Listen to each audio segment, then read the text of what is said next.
Национальный оркестр народных инструментов под руководством Булата Газданова обрел собственное помещение. Теперь репетиции будут проходить в новом зале центра Фарн. Вопрос о собственном помещении для коллектива долгое время оставался открытым. Решить проблему удалось при поддержке Республиканского министерства культуры. На протяжении долгих лет госоркестр является хранителем национальной самобытной музыки. Участники коллектива играют на старинных астинских инструментах. По словам художественного руководителя оркестра Булата Газданова, в планах у коллектива проведение камерных вечеров. Я думаю, что для всех, кто душой болел за судьбу этого коллектива, кого на самом деле беспокоило, где они будут работать, в каких условиях, я думаю, что все мы должны сегодня быть рады тому, что найдено вот такое кардинальное решение. Безусловно, оно стало возможно только благодаря тому, что Этемир Азымбекович и Сергей Кельминович постоянно предлагали различные варианты.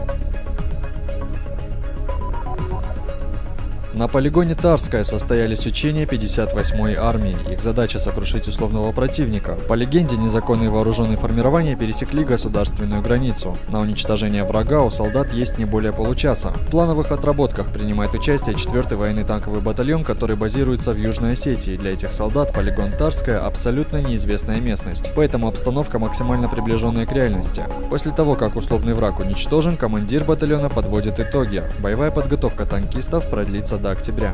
Значит, состояние на данный этап, вот сейчас время занятия проводится 3-й танковой ротой, выполнение 3-го упражнения контрольной стрельбы, штатным артиллерийский выстрел.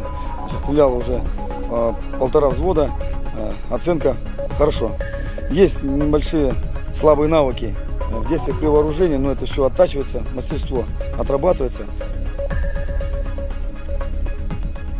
В Северную Осетию прибыл известный французский философ Оскар Бренефье. Он пробудет во Владикавказе 5 дней. За это время Бренефье проведет несколько семинаров с преподавателями, политиками и общественными деятелями. Организаторы уверены, в республике есть множество проблем, которые можно решить с помощью практики критического мышления. Она подразумевает глубокий анализ всех событий жизни человека, а также извлечение полезного опыта. Работу Оскара Бренефье изучают бизнесмены, политики, учителя и даже дети. Главное в любом деле, считает философ, это иметь на все четкий ответ. Лишние слова создают путаницу.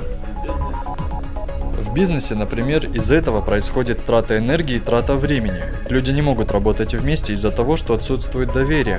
Они не знают, как вести совместный диалог. Поэтому мы работаем над организацией совместного мышления. Это не объединит всех, но научит думать, быть терпеливыми, правильно пользоваться временем.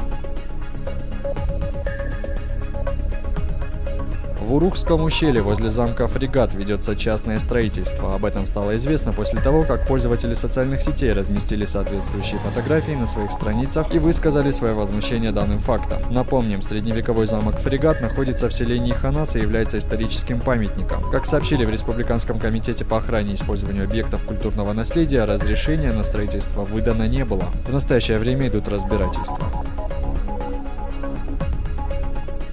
В литературной гостиной состоялся мини-концерт заслуженной артистки Северной и Южной Осетии Анны Албеговой. Здесь собрались семья, друзья и поклонники певицы. В числе гостей оказались известные артисты остинской эстрады. В этот вечер они шутили, пели, рассказывали истории, связанные с Анной Албеговой. Сама артистка провела небольшой стендап. Анна Албегова победила тяжелую болезнь, и немаловажную роль в этой победе сыграли ее друзья и близкие. Бог сделал так, что я осталась жива.